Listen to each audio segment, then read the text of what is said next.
دیگه سلام به همه، وقتتون بخیر باشه. اول خیلی ممنون که اومدین توی این وبینار. این دومین سالیه که یه همچین وبیناری برگزار میشه. پارسال عید که یه کوچولو قبلترش من دفاع کرده بودم. پارسال عیدم دقیقا 12 فروردین که یه تایم خوبیه به نظرم. یه همچین وبیناری گذاشتیم و اون موقع البته با یه کمی تفاوت، با یه اسم متفاوت و با یه کمی محتوای متفاوت تر صحبت کردیم. اون رو بیشتر در قالب یه ورکشاپ وبینار دیده بودم که در مورد طراحی ساختمان‌های انرژی کارا بود و خب یه سری فیدبک گرفتم از آدمایی که شرکت کرده بودن. یک سالی کم و بیش در یک فضای متفاوت تری تجربه کسب کردم و الان یه کمی اسم اون وبینار رو تغییر دادیم، برای اینکه فکر میکنم خیلی مهمه که به یه سری کانسپت و یه سری مفهوم برسیم و باهاش آشنا بشیم، به خاطر اینکه یه ضعفی این وسط وجود داره. یه حلقه مفقوده‌ای وجود داشت، من فکر میکنم وجود داره هنوزم، و اون هم ارتباط تئوری ها به کار اصلی طراحی پایداره. یعنی من فکر میکنم آدمایی که حداقل من تو این حوزه دیدم بیشترشون یا خیلی آدمهای اهل تئوری بودن و یه سری گزاره و جمله مثلا قشنگ و اینا داشتیم وقتی که برامون صحبت میکردن، و یه عده رو هم میدیدم که خیلی دیتیل و خیلی خاص روی یه حوزه‌ای متمرکز شدن که تا اینجاش خیلی خوب بود، ولی اشتباه و خطا اونجایی بود که ما گاهی فکر کنیم اون چیزی که بلدیم یا اون چیزی که توش متخصصیم مثلا میشه مرکز دنیا یا مرکز یه مفهوم و یه کاری. بنابراین با یه همچین مقدمه‌ای یه وبیناری رو سعی کردم که درست کنم، همونطور که گفتم از پارسال شروع شد، که توش این حلقه رو یه جورایی به آدمو نشون بدیم، یعنی راجع به موضوع توسعه پایدار که فکر میکنم به اندازه کافی حداقل تو کانتکستی که ما تو ایران هستیم اصلا راجبش حرف زده نمیشه و خیلی موضوع فانتزی مثلا میدونیمش، خیلی کم صحبت میشه، در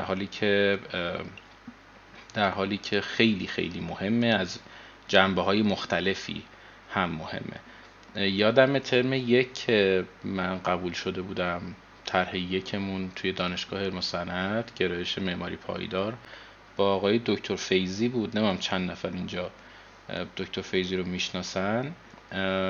بعد یه صحبتی همجوری تو کلاس طرحمون داشتیم گپ میزدیم، بعد یه صحبت خیلی باحالی ایشون داشت. مثلا میگفتش که شما الان معماری پایدار قبول شدین، بعد مثلا 4 روز دیگه میخواید اپلای کنید یا هر کاری از این قبیل، مثلا توی پورتفولیوتون مینویسین که مثلا کارشناسی ارشد معماری پایدار، و اون کسی که داره ریویو میکنه پورتفولیوی شما رو یه سوال براش پیش میاد و اون همینه که مگه ما معماری غیر پایدار هم داریم که حالا شما دارید کار پایداریش رو انجام میدید؟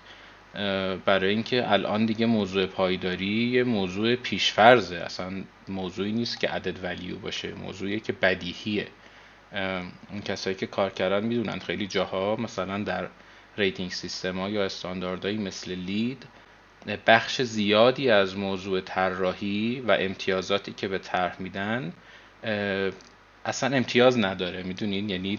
یعنی میگن که تو باید تا اینجا، تو باید مثلا سایت تو به درستی انتخاب کنی، اگر به درستی انتخاب نکنی فیلدی، اگر که به درستی انتخاب کنی خب مثلا دست درد نکنه امتیازی هم برات نداره، معلومه که باید این کارو بکنی. بنابراین اینو همین اول جلسه ای که خیلی هم سعی میکنم طولانی صحبت نکنم اگه بتونم، تو ذهنمون داشته باشیم که صحبت هایی که الان اینجا میکنیم برای هر کدوم از ماها یه عدد ولیو نیست واقعا. یعنی اینجوری نیست که یه حرفایی باشه که چون من میدونم یه ارزشی دارم، حرفاییه که بدیهیه که باید بدونم. وقتی که طراحی میکنیم بدیهیه که باید به این موضوع توجه کنیم. تا اینجا اوکیه؟ که چرا مهمه که ما راجع به این مفاهیم یه درک درستی داشته باشیم.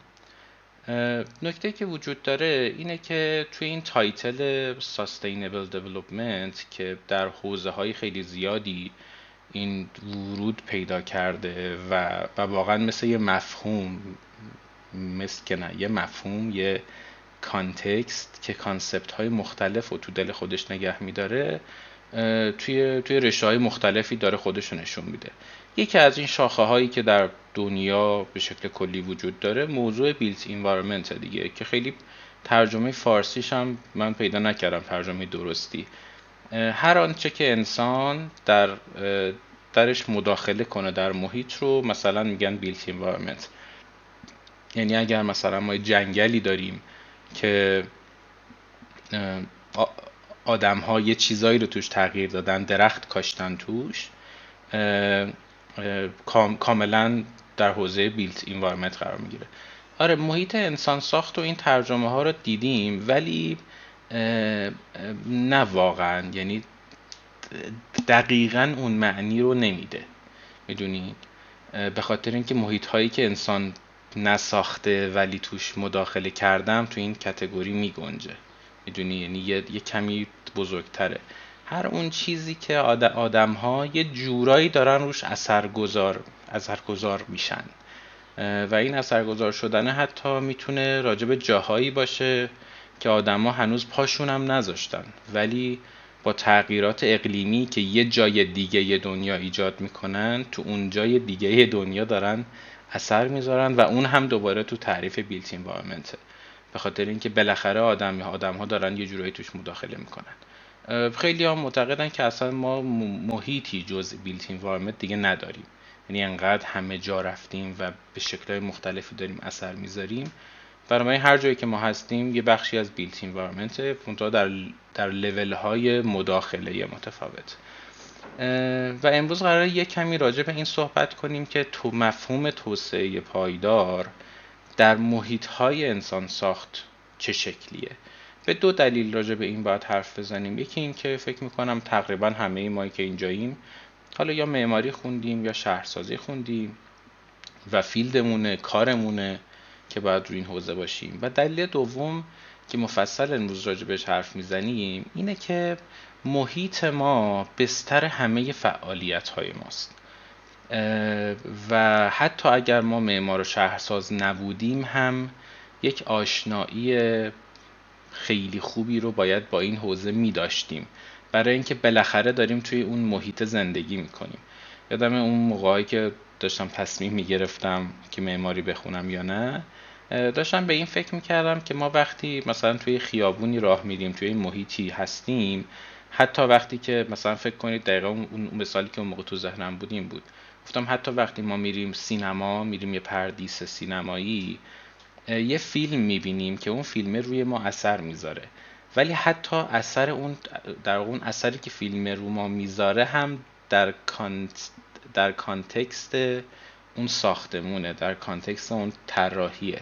حتی وقتی میریم کتابخونه، حتی وقتی میریم هر جایی در شهر، میریم یه جایی میدون انقلاب مثلا آشنیکو صفت که اسپانسر برنامه‌مونه، و حتی وقتی میریم اونجا مثلا یه صندلی هست میشینیم یه آشی میخوریم جلو درش، تو هم نمیریم، باز تحت تأثیر اندیشه ها و ساختارهایی که در محیط ما وجود داره. بنابراین واقعا اگه بگم مثل هوا استغراق نکردم، هممون هم احتمالاً روی متفق القولیم که واقعا مثل هوایی که دورمونه ما داریم دائما از محیطمون تأثیر میگیریم و روش تأثیر میذاریم. بنابراین موضوع توسعه پایدار در یک همچین محیطی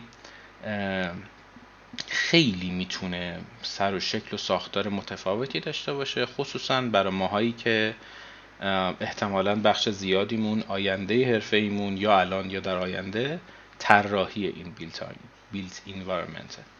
تا اینجا اوکیه که چرا باید یه همچین چیزی رو بدونیم و با مفاهیمش آشنا بشیم. یک کمی بریم جلوتر. یکی از اون حالا به نظرم اولین قدمی که باید توی این ماجرا برداریم موضوع ترمینولوژیه. یعنی اینکه ما متوجه باشیم که این لغت ساستینبیلیتی یا فعل ساستین چه مفاهیمی رو در دل خودش داره، خصوصا وقتی از یک زبان دیگه ای وارد زبان ما میشه. باز اینجا مثلا میشه خیلی مثال های متفاوتی داشت. مثلا وقتی که ما تو فارسی میگیم که گوش بده، یا اینجوری بگم، وقتی تو فارسی میگیم دارم میشنوم یا دارم گوش میدم، هر دوتاش یه فعله ولی دوتا مفهوم متفاوت داره. وقتی که میگم میشنوم یعنی این که داره یه اتفاق ناخواسته میفته، مثل این که من دارم مثلا صدای یه پرنده‌ای که بیرون اتاقم میخونه رو میشنوم. اما وقتی که میگم دارم گوش میدم یعنی یه دقت و توجهی پشتشه، یعنی من دارم یه فعل ارادی رو انجام میدم. من میخوام که مثلا به صدای این آدمی که داره حرف میزنه گوش بدم، میخوام که به این موسیقی گوش بدم. بنابراین اینو به نظرم به عنوان یه نکته خیلی مهم همواره توی حوزه‌های پژوهشی خصوصا باید تو ذهنمون باشه که هر لغتی که ما میبینیم باید ترمینولوژیشو نگاه کنیم، نه اینکه تو دیکشنری معنیشو ببینیم. به خاطر اینکه ممکنه یک ظرافت‌هایی در پسش وجود داشته باشه که اون مفهوم رو به شکل کامل ما درک نکنیم. بنابراین لغت ساستین توی ترمینولوژی خودش 3 تا مفهوم یا 3 تا فعل رو هم با خودش داره که من اینا رو ترجمه نمی کنم، همینجوری با هم نگاه میکنیم، چون ترجمهش کنیم خراب میشه دیگه. یکی مینتینه، یکی آپهولده و یکی ساپورت. مینتین معنی که براش وجود داره میگن keeping something at a certain level or rate. اینکه یه چیزی رو ما در یک لولی، در یک آستانه قابل قبولی نگه داریم، بهش میگیم مینتین. ساپورت داریم که معنیش در واقع مشخصه و آپهولد هم داریم. آپهولد خیلی معناش نزدیک ساپورته، اما ساپورت یک نسسری اسیستنسه، یک حمایت حیاتیه، ولی آپهولد نه. آپهولد یک حمایت مثلا اخلاقی طوره، میدونین. و میگن ساستین ترکیبی از این 3 تا معنی، یعنی ما به چیزی میگیم ساستین، فعلش رو به کار میبریم که توانایی این 3 تا موضوع رو، این 3 تا فعل رو در دل خودش داره. و بعد نکته بعدیش هم اینه که این توانایی رو باید در طول زمان داشته باشه. بنابراین یکی از اون بعدهایی که در حوزه طراحی پایدار مهمه اینه که ما باید به زمان هم توجه بکنیم و ببینیم که این تصمیماتی که میگیریم در طول زمان چه تغییراتی توشون اتفاق میفته. و در نهایت هم مثلا ساستینبیلیتی رو تعریف، یعنی یکی از تعاریفی که میگن اینه که میگن توانایی ادامه دادن یک پدیده، ادامه دادن یک زیست، ادامه دادن یک فنومن به معنای فلسفی یک پدیده در طول زمان، در طول یک زمان طولانی رو بهش میگن که ساستینبیلیتی. و خیلی نکته بامزه‌ای تو دل این تعریف وجود داره. وقتی که میگیم یه پدیده پایداره یعنی این که یک جزمی داره، میدونین، یک استاتیکی داره که باقی مونده و یه داینامیکی داره که داره منطبق میشه با محیط همزمان. یعنی ما نمیتونیم بگیم یه پدیده پایدار یک پدیده کاملا منعطفه و نمیتونیم بگیم یک پدیده کاملا ریجیده. میدونین، یک پدیده پایدار که اون نیچر خودش رو حفظ میکنه در عین حال که داره سعی میکنه با محیط و با شرایط جدید منطبق بشه. خیلی از موجوداتی که این روزها ما میشنویم منقرض میشن از حیوانات و گیاها، یکی از این توانایی‌ها رو ندارن دیگه، یعنی مثلا نمیتونه با محیط جدید منطبق بشه، بنابراین از بین میره. پس این هم یه ظرافتی اینجا وجود داره در انطباق با محیط، در فلکسیبیلیتی و ریجید بودن. یه چند تا تعریف وجود داره در مورد ساستینبیلیتی. همونطور که مثلا یکیشو گفتم که دیدیم با هم، یه تعریف دیگهش توانایی نگهداری و حمایت support a process continuously، یعنی ما اگه بتونیم یه فرایندی رو به شکل دائمی نگهداری کنیم و حمایتش کنیم که در اون ساختار کار کنه، میتونیم بگیم یه فعالیت پایدار انجام دادیم. یه تعریف دیگه‌ای که خیلی احتمالاً بیشترمون اینو شنیدیم اینه که پایداری یعنی تأمین نیازهامون به روشی که مانع از رفع نیاز نسل‌های آینده نشیم.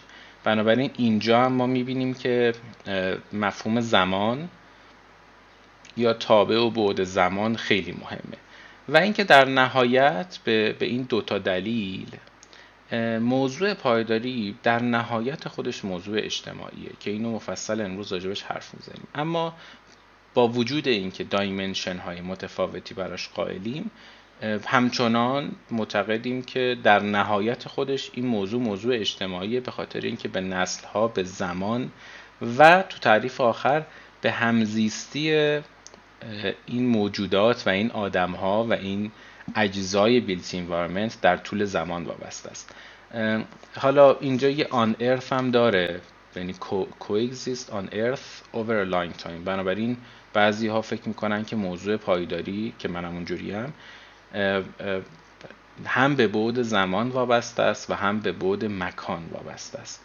وقتی میگیم به بعد مکان وابسته است یعنی اینکه اون ایده خانه ماشینیست برای زندگی که دنبال جنرالایز کردنه احتمالاً ایده پایداری نیست، به خاطر اینکه حالا در تئوری که اینجوریه، در عمل هم ما چند تا مثال امروز میزنیم. تا اینجا واضح بود دوستان؟ یکی کمکی به من بده در مورد صحبتایی که داریم میکنیم. مرسی. حالا این پایداری که ما یه تعریف کوچولو ازش دیدیم، توی بیلت انوایرمنت چه اتفاقی باید بیفته براش؟ یعنی ما به عنوان آدم‌هایی که احتمالاً مهمترین تصمیم گیران بیلت انوایرمنت هستیم در دنیای موازی، البته بعد راجع به چه چیزایی فکر کنیم، به چه چیزایی بپردازیم. خیلی موضوع هست، ولی مثلا 5-6 تا هستش که خیلی جاها در تئوری باز پژوهش‌ها نشون داده که اینا مهمتره. یکی موضوع creating and maintaining، یعنی همون قدری که طراحی یک محیط پایدار مهمه، ایجاد یک محیط پایدار مهمه، نگهداریش هم مهمه. بنابراین خیلی از جاهای دنیا ماها میبینیم که ساختمان‌های پایدار ساخته نمیشن، نه به این دلیل که دانشش وجود نداره، دانش ساختش، به این دلیل که شرایط نگهداریش وجود نداره. بنابراین هر دوی اینها، چه ساخت و چه نگهداری، جزء موضوعاتی هستند که در طراحی محیطی خیلی باید بهش توجه بشه. موضوع بعدی موضوع سلامتیه. اینکه در نهایت ما یکی از اهداف کلانمون اینه که محیط‌هایی رو طراحی بکنیم که آدم‌ها در طول زندگیشون با حد اکثر کیفیت سلامتی در واقع توی زندگی میکنن. موضوع بعدی موضوع انتخابه. این انتخاب میتونه اجتماعی باشه، میتونه فردی باشه. انتخاب‌های مثلا از فکر برآمده و مسئولانه، میدونین؟ یعنی هر دوی اینها جزء پارامترهاییه که ما توی طراحی بیلت انوایرمنت حتما باید در نظر بگیریم که این انتخابایی که میکنیم آیا این دوتا ویژگی رو داره. حالا اینکه مسئولانه یعنی چی، موضوعی که مفصل میشه راجبش حرف زد، ولی در حد یه تاپیک باید بدونیم که این دوتا ویژگی رو هر تصمیمی باید داشته باشه. موضوع بعدی کنترل یا مدیریت منابع. بالاخره منابع ما محدوده، نه منابع زمین، کره زمین محدوده، و اینکه چطور سعی میکنیم اینو مدیریت کنیم برای توسعه، یکی از در واقع پارامتر خیلی مهم پایداریه. موضوع بعدی موضوع سیستم های اکولوژی مضر، اکولوژیکال سیستم های مضر یا زیان زننده است. اینکه میگیم اکولوژیکال یعنی ترکیب دوباره موضوع محیط و موضوع اجتماعی رو با هم تو دل خودش داره.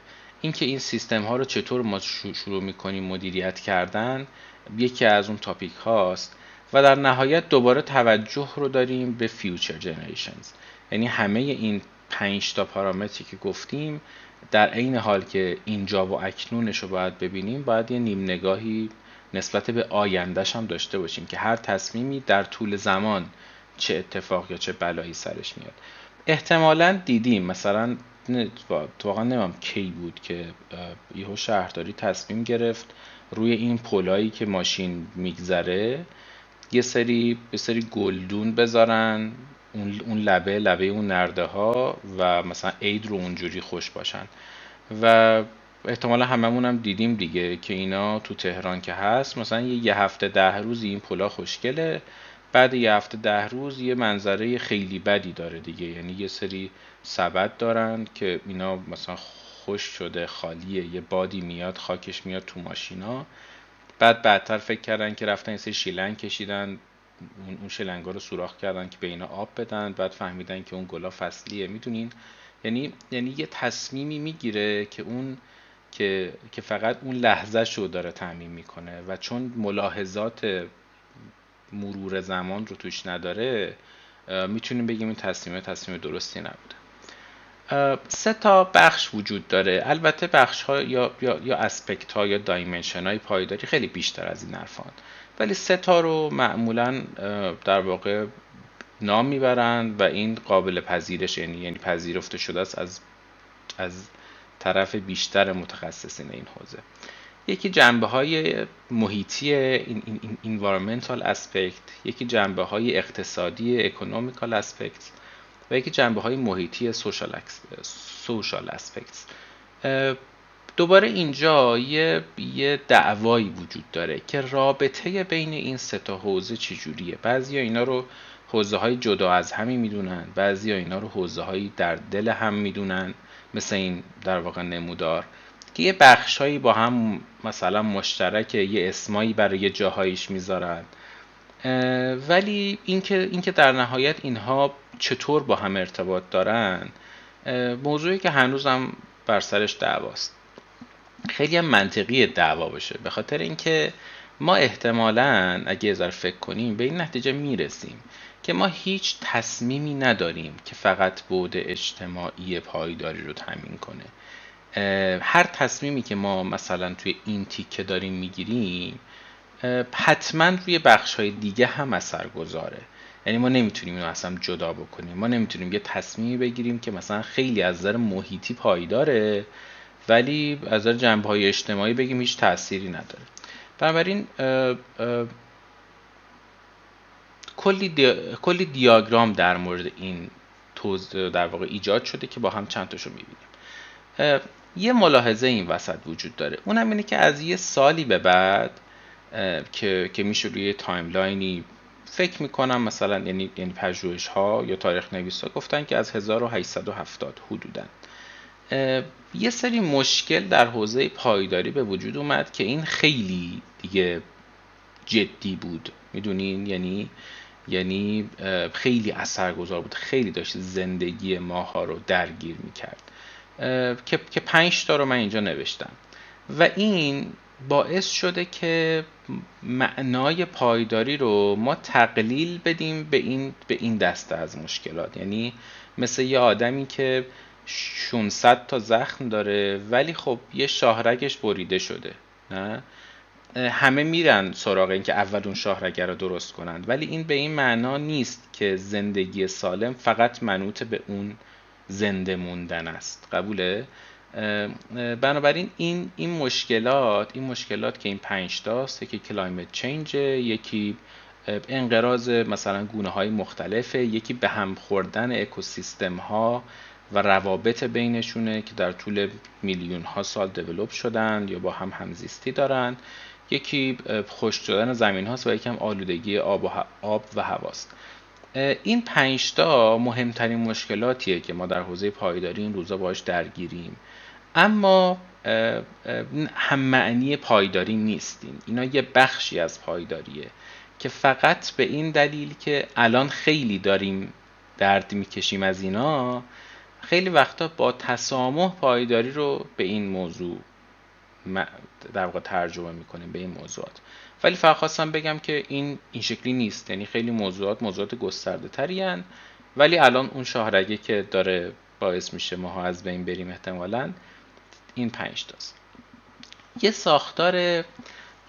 یه ساختار سلسله مراتبی هم برای پایداری قائلن.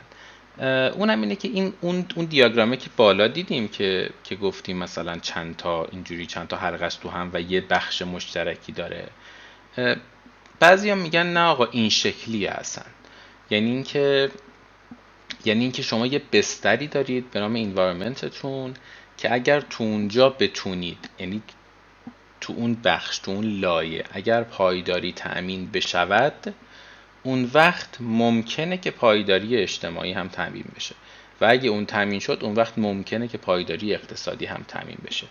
خیلی هم این شکلی نگاش میکنن، خیلی هم حرف دور از ذهنی نیست. یعنی ما اگر بپذیریم مثلا مسئولیت پذیری یکی از پارامترهای پایداری اجتماعیه، اینکه در یک جامعه همه آدم‌ها اون مسئولیتی که بهشون سپرده شده رو در بالاترین سطح خودشون رو مسئول بدونن، حتما نیاز به شهر خوبم دارن. میدونین؟ یعنی نمیشه ما از صبح که بیدار میشیم در یک شهر آلوده شلوغ بی‌نظم، مثلا همه چیز تو هم دیگه است، یه بارونی میاد همه اتوبان ها بسته است. میدونین توی یه همچین محیطی که هیچ کدوم از پارامترهای آسایش و آرامش رو نداره، ما نمیتونیم انتظار داشته باشیم که اون آدمه بعد 4 ساعت ترافیک وقتی میرسه توی محل کارش با مسئولیت پذیری تمام بخواد اون مسئولیتش رو انجام بده. نه، بنابراین اون ساختاره، اون چیزی که اول گفتم در مورد بیلت انوایرمنت، یه جاهایی اینجاها خودش رو نشون میده که اصلا پایه توسعه بیلت انوایرمنته. پایه توسعه به یک معنا شهره. تا وقتی ما شهر خوبی نداشته باشیم اصلا شوخیه راجع به بقیه چیزا حرف زدن. حرفم میزنیم راجع به بقیه چیزا ولی خیلی دستوری میشه همه چیز. اینو یک کمی میشه راجع بهش صحبت کرد. بنابراین 2 تا مفهوم رو در مطالعه هر چیزی در نظر بگیرید. یکی کانتکست و یکی کانسپته. یعنی اینکه کدوم مفهوم رو داریم تو کدوم زمینه مطالعه میکنیم. موضوع پایداری در زمینه محیط داره تعریف میشه، علی‌رغم اینکه در نهایت موضوع اجتماعیه، ولی تا وقتی که ما در محیط خودمون پارامترهای پایداری رو نه 0 و 1 به یک کیفیتی نداشته باشیم، نمیتونیم انتظار داشته باشیم که در حوزه اجتماعی و در حوزه اقتصادی یه پایداریایی وجود داشته باشه. بنابراین یه ساختار دیگه‌ای اینجا میان تعریف میکنن و اون همینه که شما دیسیژن میکینگتون هم باید لول داشته باشه. یعنی ممکنه که بعضی از تصمیمات رو شما در لول گلوبال بگیرین، در لول جهانی بگیرین. کسی بچه‌ها مثال الان تو ذهنش هست یه تصمیم در حوزه پایداری که مثلا در لول جهانی آدم‌ها راجبش حرف میزنن، یعنی اسکوپ اثرگذاریش اسکوپ جهانیه؟ کسی چیزی تو ذهنش هست؟ مثلا چی؟ مثلا الناز داره یه چیزایی می نویسه، نگم تا بیاد، نگم تا بگه. از اون طرفش یه کمی بگم تا الناز برامون تایپ میکنه. از اون طرفش اینه که یک اصله و یک قاعده که مشکلات محلی نیازمند راه حل های محلی هستند و مشکلات جهانی نیازمند راه حل های جهانی. یعنی اینکه اگر شما مثلا در یک شهری در این کشور مشکل انرژی دارید، نباید این مشکل رو برید توی یه شهر دیگه‌ای حل کنید و از اونجا مثلا سیم برق رو کشید بیارید اینجا. میدونین این اتفاق پایداری نیست، به خاطر اینکه شما دارید کانتکست های متفاوت رو به هم وصل میکنید، از منابع جاهای دیگه استفاده میکنید، در عین حال که مسئولیت استفاده از اون منابع رو به عهده نمیگیرید. یعنی الان نصف آلودگی هوایی که در جنوب ایران هست به خاطر اینه که بیشتر نیروگاه ها تو اونجاست، بیشتر چاهای نفت اونجاست و همه کشور داره از این منابع استفاده میکنه، اما آلودگیش فقط واسه اون آدم هست. میدونین؟ بنابراین این خیلی مهمه که ما راجع به هر مشکلی در مقیاس خودش، در مقیاس درست خودش تصمیم بگیریم. یکی از اون مثالا، یکی از اون در واقع لول های دیسیژن میکینگ که گلوباله مثل معاهده پاریسه. یعنی یه تعدادی کشور جمع شدن دور هم و گفتن که آقا ما باید یه جوری مثلا انتشار گازهای گلخانه‌ای رو کم کنیم برای اینکه هممون داریم گرفتار میشیم. یا سند 20 SDG که خیلی هم توی مملکت ما در موردش دعوا بود. یکی دیگه از اون سنداست که مثلا میگه تا سال 20 باید یه چیزهایی در همه جای دنیا تأمین شده باشه، مثل غذا، مثل انرژی، مثل آموزش و خیلی موضوعات مفصل دیگه. بعضی وقتا این لول یا این ساختار تصمیم گیری میاد در سطح ملی. در سطح ملی مثل چی؟ کسی میدونه مثال بزنه یه سند ملی در مورد یکی از این موضوعات پایداری؟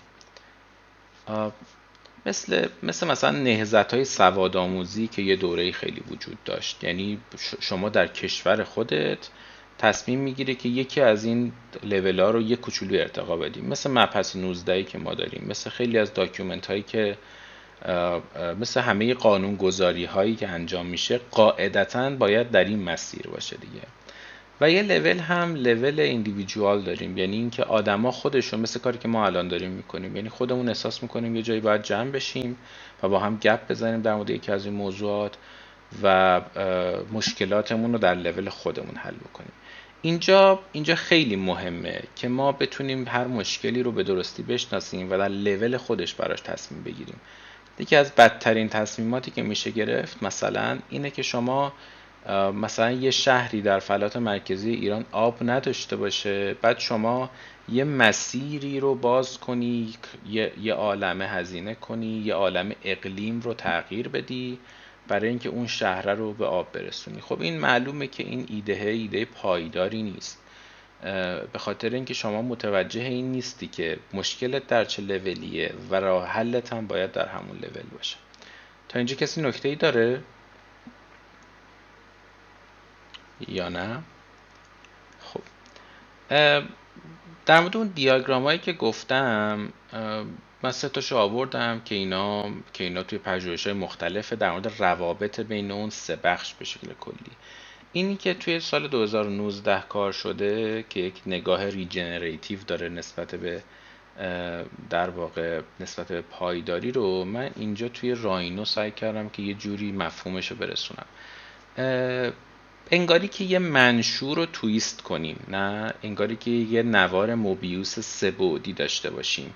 یعنی ما از هر جایی در حوزه پایداری مثل اینجا که انوایرمنته، وقتی شروع میکنیم به حرکت کردن از یه جایی خیلی با یک مرز نچندان معلومی وارد حوزه اجتماعی میشیم، وارد حوزه اقتصادی میشیم. بنابراین اصلا تصمیمات ما لاجرم روی حوزه های دیگه تاثیر میذاره. واسه همین وقتی یه کسی مثلا بگه، بار دیگه ببینیم، وقتی یه کسی بگه که من متخصص پایداری اجتماعی ام، من احساسم اینه که نه، تو اصلا متخصص پایداری نمیتونی باشی.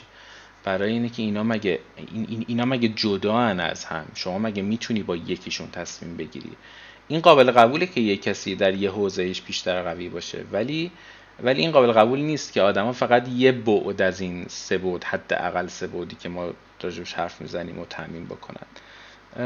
بنابراین فقط اینم خواستم بگم تو ذهنمون باشه که این 3 حوزه به شدت در هم تنیدن و اصلا امکان پذیر نیست جدا کردنشون از هم. دیگه چی؟ خب بریم سراغ دونه دونه اینا. من از داخل میام بیرون، یعنی اول پایداری اقتصادی، بعد پایداری اجتماعی، بعد پایداری محیطی. یه سری تعریف کوچولو راجبشون میدیم و میگذاریم برای اینکه به اصل حرفمون برسیم.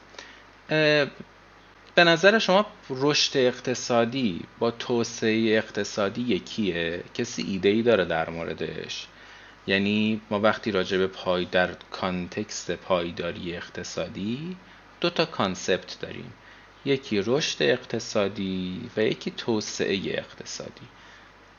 به نظر شما اینا یکیه؟ یعنی اگر که مثلا فردا یا آقای اومد تو تلویزیون گفتش که در یک کشوری در دنیا مثلا 30% اینا رشد اقتصادی داشتن، که یه عدد عجیب غریبه، فکر نکنم تو تاریخ کسی همچین عددی نزدیکش هم شده باشه. فکر کنم بالاترین عددی که تو تاریخ ثبت شده 16 یا 18% رشد اقتصادی توی ساله. ولی اصلا با فرض اینکه کسی بیاد بگه ما 20% رشد اقتصادی داشتیم، آیا این معنای درستی داره؟ آیا این معناش اینه که خب یعنی اتفاقای خوبی داره میفته؟ بریم این دوتا رو یکم با هم مقایسه کنیم. رشد اقتصادی تو ستون سمت چپه، میگیم که رشد اقتصادی یک کوانتیتیتیو میجره، یک شاخص کمیه، یک شاخص عددیه که چی رو به ما میگه؟ میزان افزایش درآمد و هزینه واقعی در لول ملی. نه یعنی در یک کشوری آدم‌ها چقدر پول در میارن، چقدر از دست میدن و اینا. این میشه یه معادله ای که بهش میگن رشد اقتصادی. این یه شاخص کوتاه مدته، یعنی برای یه دوره کوتاه اگه بخوان یه چیزی رو توضیح بدن با شاخص‌های مرتبط با رشد اقتصادی مثل دی جی پی و اینا که دیگه انقدر به ما گفتن احتمالاً حفظیم، با اینا نشونش میدن.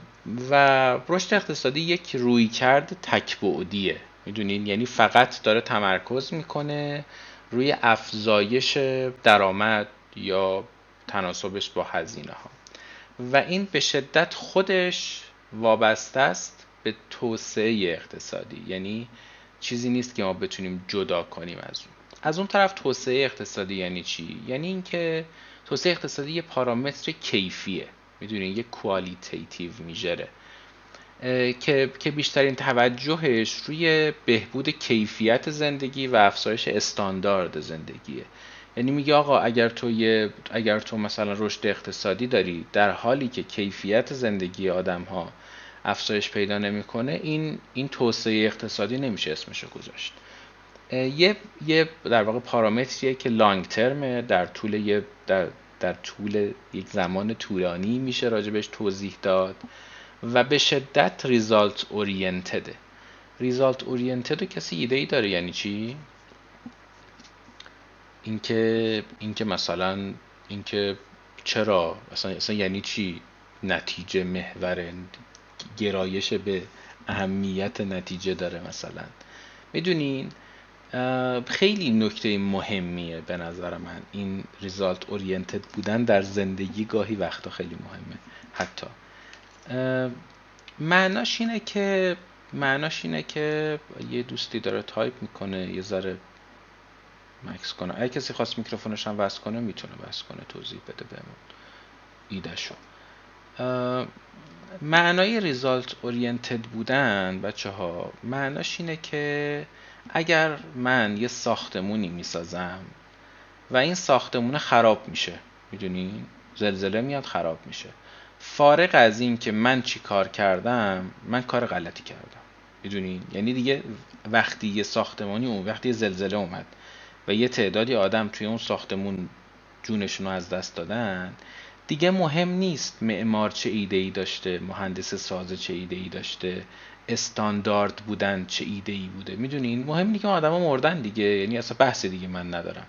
وقتی این اتفاق میفته یعنی اون ساختار یا اون زنجیره توسعه و تصمیم گیری در اون حوزه به درستی کار نکرده، فارغ از دلایلش.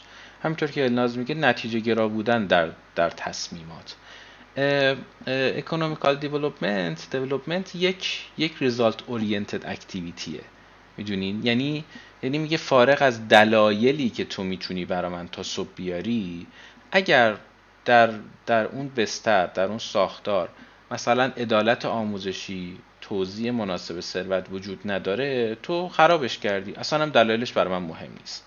برای من اینا موضوعاتی هستند که اگر حتی یک کوچولو راجع بهشون همینجور شنیده باشیم، در گفتگوی با آدم‌ها مغالطه هاشون رو میتونیم پیدا کنیم که اگر تو داری در یک ساختاری از توسعه اقتصادی حرف میزنی، اصلا برای من دلیل نیار، برای من نتیجه رو بگو. موضوع بعدی اینه که خب توسعه اقتصادی یک مالتی دایمنشنال اپروچه. یعنی دیگه ما نمیتونیم با یک متر و معیار در موردش صحبت کنیم. موضوعاتی مثل سلامتی، مثل آموزش و مثل توزیع درآمد حالا اینجا مهم میشه. توی رشد اقتصادی ما فقط درآمد، میزان درآمد برامون مهم بود، ولی اینجا توزیعش هم مهمه دیگه. شما میدونید افزایش درآمد ایرانی‌ها در سالهای اخیر در دهه 80 بالاترین رشد رو در طول تاریخ ایران داشته. یعنی درآمد ایرانی‌ها خیلی زیاد شده، فقط مشکلی که بوده این بوده که توزیع نشده، یعنی رفته دست یه عده‌ای. وقتی سرانه درآمد رو حساب میکنن میگن بله ما مثلا 40% توی سال افزایش داشتیم، فکر کنم سال 91 بود یه همچین عددی رو داشتیم، به خاطر اینکه قیمت نفت یهو زیاد شد. ولی چرا چیزی عوض نشد، حتی بدتر شد یه جاهایی؟ به خاطر اینکه اون دوستان متوجه نبودن که این درآمده باید در یک ساختار درستی توزیع هم بشه. وقتی تو اینو دستی یه عده نگه میداری خرابش میکنی. بنابراین نمیتونی راجع به توسعه اقتصادی با شاخصهای رشد اقتصادی حرف بزنی، اینا کاملا متفاوته. این ماجرای توسعه اقتصادی هم معمولاً گرفتاریش و تعریفش و مشکلاتش گریبان کشورهای در حال توسعه را میگیره، به خاطر اینکه دائم باید بین پارامترهای شورت ترم و لانگ ترم سویش بکنن و یه گرفتاریای درست شه براشون. در هر صورت حالا به کار ما چه ربطی داره؟ ربطش اینه که ما باید ما که منابعمون نامحدود نیست، که این منابع یه بخشش منابع مالیه، بخش زیادیش منابع محیطیه. چون محدوده همیشه، ما باید یه ترید آفی بین اینا پیدا کنیم، یه اپتیمومی بینشون پیدا کنیم که چقدر از منابع رو در ازای چه میزان از توسعه داریم مصرف میکنیم. بنابراین اولویت ما در یک همچین ساختاری برای اینکه با اون تعریف همخونی داشته باشه که نسل‌های آینده دچار مشکل نشن در تامین منابعشون، اولویت ما با حفظ محیطه، حفظ محیط زیسته، حفظ منابع محیطیه. به خاطر اینکه در یک ساختار بسیار پیچیده اینا میتونن دوباره تأمین بشن. و نکته که وجود داره همینجاست که آقا همه آنچه که ما در محیط داریم فقط در ازای غذا، آب، سلامتی و سرپناه حق داریم ازش مصرف کنیم. میدونین؟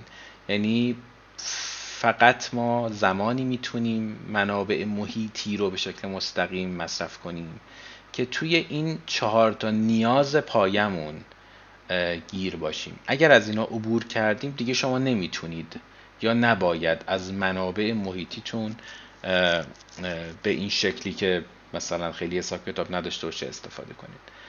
نتیجه چی میشه؟ یکی اینجا به من بگه نتیجه چی میشه؟ نتیجه میشه یک همچین مثلا یک همچین تصویرهایی یا یک همچین هنری که توی قرن 18 و 19 یا 19 و 20 بیشتر تو همه جای دنیا گسترش پیدا میکنه. یعنی نتیجه توجه نکردن به موضوعات اقتصادی در توسعه، اقتصاد پایدار، به توسعه اقتصادی و جایگزین کردن رشد اقتصادی به جاش، نتیجهش این میشه که یه عالمه از مردم هر روز فقیرتر میشن در حالی که سرانه درآمد داره افزایش پیدا میکنه. نتیجه این میشه که یه عده‌ای هر روز ثروتمندتر میشن، یه عده‌ای هر روز فقیرتر میشن. و حالا در یه جاهای دیگه از دنیا، در دنیای موازی، آدما میتونن نسبت به این موضوع اعتراض کنن و یکی از راههای احتمالاً مسالمت آمیز اعتراض هم هنر دیگه. که این نقاشی رو کسی اسمشو میدونه؟ یکی از نقاشی‌های خیلی مهمه تاریخ هنره، تاریخ هنر اعتراضیه. بهش میگن چی؟ صدا میاد دوستان؟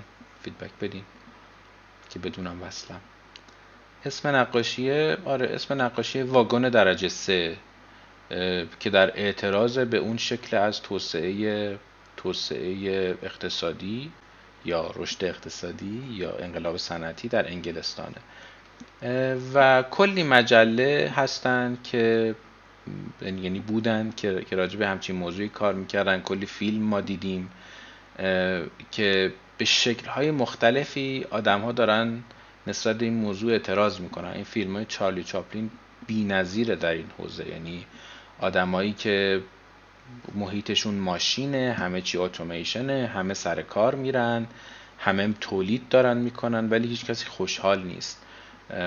و به شکل‌های مختلفی این اعتراض رو در هنرشون نشون میدن که اصلا پایه خیلی از انقلاب‌های کارگری که شدیدترینش در مثلا فرانسه، در انقلاب فرانسه است، همین جنس از آرت و این جنس از اعتراض توی جامعه است. 2 تا کتاب بودش که من اینا رو نخونده بودم، داشتم همینجوری سرچ میکردم، دیدم به نظرم خیلی کتابای بامزه‌ای بودن، یعنی کتابای قابل خوندن از این جهت، نه بامزه شوخی. یکی هارد تایم و یکی د جانگل که هر دوشون جز رمان‌هایی هستن که در اعتراض به آن شکل از توسعه توی قرن 19 میلادی نوشته شدن، توی قرن 20 ببخشید، توی قرن 20 نوشته شدن. و همه دعوا به نظر من یه بخش زیادیش دوستان اینجاست. یا اینو تو پرانتز و یواشکی میگم که خیلی وقتا بعضی از اندیشه ها و نگاه های سیاسی به دلیل ضعف خودشون در توزیع ثروت مانع از ایجاد ثروت میشن. میدونین بهشون میگن چه کشورهای کمونیستی دیگه، یعنی چون فکر میکنه که همه که نمیتونن، یعنی ضعف ساختار خودش رو در توزیع ثروت حل نمیکنه. نتیجه میشه چی؟ نتیجه میشه که اصلا هیچکی نباید ثروتمند باشه، هیچکی نباید رشد کنه، هیچ کسی نباید ایده خاص اقتصادی داشته باشه، همه باید کارمند باشن. این هم جزو اون چیزایی بود که خیلی به نظرم بعضی آدم‌ها میتونن حسش بکنن. تا اینجا اوکیه؟ بریم سراغ تاپیک بعدیمون. موضوع بعدی موضوع توسعه یا پایداری اجتماعیه، یا توسعه در مقیاس یک جامعه. پایداری اجتماعی یه سری تعاریف داره. مهمترین تعریفش سوشال اینتراکشنزه، یعنی اینکه ما به جامعه‌ای میتونیم بگیم پایدار که اولین ویژگیش این باشه که در اون جامعه اینتراکشن وجود داره، در اون جامعه گفتگو و گفتمان وجود داره، در اون جامعه ارزش‌ها از دل ارتباطات اجتماعی بیرون میان، معناسازی شکل میگیره. بنابراین جامعه‌ای که درش اینتراکشن وجود نداره یا بهش میرسیم یا به شکل معناداری بخشی از جامعه غالب میشن به بخش دیگه‌ای، یعنی یک ساختارها و سازمانهایی وجود داره که اجازه ایجاد اینتراکشن رو نمیده. میدونین، یعنی هی بین آدما خط میکشه، شما با اونا حرف نزنین، اونا با شما کار نداشته باشن. این جوامعی هستن که یکی از ویژگی‌های مهم پایداری رو ندارن. بنابراین سوشال اینتراکشن یکی از اون موضوعات بسیار مهمه که در لول‌های مختلف طراحی هم مهمه. یعنی ما وقتی که شروع میکنیم به طراحی، خصوصا وقتی از مقیاس یه ساختمون خارج میشیم، حتما یکی از تاپیک‌های مهمی که برامون وجود داره کامیونیتی اینگیجمنته. یعنی اینکه چطور میشه اون کامیونیتی که در واقع استیک هولدران متأثر از این طراحی‌ان رو آورد و باهاشون ارتباط برقرار کرد. اینو احتمالاً همه ما شنیدیم، اما اون ارتباط برقرار کردنه احتمالاً طراحی یه فضایی که آدما دور هم جمع بشن نیست. میدونین؟ ایجاد ساختاریه که آدما با هم اینتراکشن داشته باشن، آدما با هم بحث کنن، دعوا کنن، سر کله هم دیگه بزنن، در عین حال که یک چارچوبایی رو رعایت میکنن. موضوع بعدی ولبینگ، یعنی احساس خوبی داشتن، چه در مقیاس فردی و چه در مقیاس اجتماعی. این هم موضوع مهمیه که رفتار فردی و رفتار اجتماعی آدما با هم متفاوته. حتی اگر در یه جامعه‌ای در دنیای موازی یا آدمایی در لول ایندیویدوالشون خیلی خوشحال باشن، مادامی که در کامیونیتی خودشون احساس خوبی نداشته باشن، همچنان اون جامعه پایداری نخواهد بود. برای این دوتا هم حواسمون باشه که ما توی موضوع پایداری در واقع اجتماعی باید با 2 تا مقیاس همواره پدیده ها رو راجع بهشون صحبت کنیم و مطالعه کنیم. یکی لول فردی بگیم میکرو و یکی لول اجتماعی بگیم ماکرو. و نکته دیگه ای که دوباره وجود داره اهمیت آینده است و اهمیت حفظ کیفیت زیستی، ایجاد و حفظ کیفیت زندگی برای نسل‌های آینده، که دوباره داره به اون بعد زمان پایداری اشاره میکنه. یه نفر دستش بالاست، من بعد این اسلاید رو تموم میکردم، بعد اگه نکته‌ای دارید بگید. سلام، وقتتون بخیر. صدای سلام. من هست؟ بله بله. ببخشید، البته بحثی که من داشتم یه خورده به قبلم برمیگشت، یعنی همه اسلاید قبلی و بحث در واقع توزیع ثروت. این یادمه که من حالا یه خوردم به این قسمتی که دارین شروع کردیم برمیگرده. من یادمه توی بحث جورج پومپیدو، اونی که توی پاریس ایجاد شد، در واقع هدف اول این بود که اصلا اون منطقه فقیرنشینی بود و قرار بود که یک همچین مکانی ایجاد بشه که همین بحث انتقال ثروت و تزریق ثروت از طریق حالا جاذبه گردشگری و در واقع توریستی و یا بحث سرمایه گذاری ها که جلب بشن افراد بیان سرمایه گذاری کنن و در نهایت هم اون حالا محدوده اون بلوک شهری رشد پیدا بکنه. بحث همین انتقال سرمایه بود. ولی خب ما دیدیم که بعد یه مدتی دقیقاً این اتفاق میسر نشد. یعنی اینکه درسته که همچنان اون جورج پومپیدو به عنوان یک در لندمارک شهری شناخته شده است و بحث توریسم هم داره، اما همچنان جرم و جنایت وجود داره. اون اینتراکشنی که الان صحبت کردین بین افراد وجود نداره. من حالا یه سری مقالات و صحبت‌هایی هم شده که خیلی اون توریست ها رو میخوان ببرن اون سمت، خیلی اونطوری با محافظت و ساعات خاص و مثلا حتما با تور باید برین و به خاطر همون اطرافش در واقع اون که حالا محلات خیلی خوبی نیست. و دولت هم نمیخواد نشون بده همچنان. حالا که علتش چیه که این اپروچ بوده؟ قطعا هم خب حالا معمار بنامی روش کار کرده و سرمایه گذاری هم شده و اصلا هدفش همین بوده که همین دوتا چک مارک، همین بخش سوشال سستینبیلیتی و اون بخش قبلی رو بخواد تیک بزنه، اما نشده، یعنی به نتیجه نرسیده. این ممنون میشه حالا هر زمان شد اینم یه نمونه موردی در توضیح بدید. حالا من در مورد اون کیس راستش مطالعه نکردم با این دغدغه‌ای که تو داری، ولی نکته مهمیه. بالاخره ما این چیزایی که داریم صحبت میکنیم اون آخرش یکی دوتا مثال میزنیم راجبش که واقعا طراح یه بخشی از ماجراست، میدونین؟ یعنی ما معمارها به طور کلی، شهرسازا خصوصا در دوره مدرن، یه نقش پیامبرگونگی برای خودشون قائل شدن. خب که واقعیت اینه که اون نگاه کار نمیکنه. واقعیت اینه که معمار یه بخشی از یه زنجیر است، طراح یه بخشی از یه زنجیر است. بهترین طراحی هم انجام بشه اگر سیاستگذاری درست، اقتصاد درست، جنبه‌های دیگه‌ای توش نباشه خرابش میکنه. ولی این مثال و این کیس استادی که شما گفتین، بله میتونه به عنوان یه مثال از شکست خوردن یه طرح باشه، اما مثال هایی هم وجود داره که خیلی موفقیت آمیز بوده. این موزه گوگنهایم بیلبائو رو نمیدونم چند نفر یکم راجبش خوندن. اونجا دقیقاً مصداق یک طرح بسیار موفق و بسیار درخشان در این حوزه است.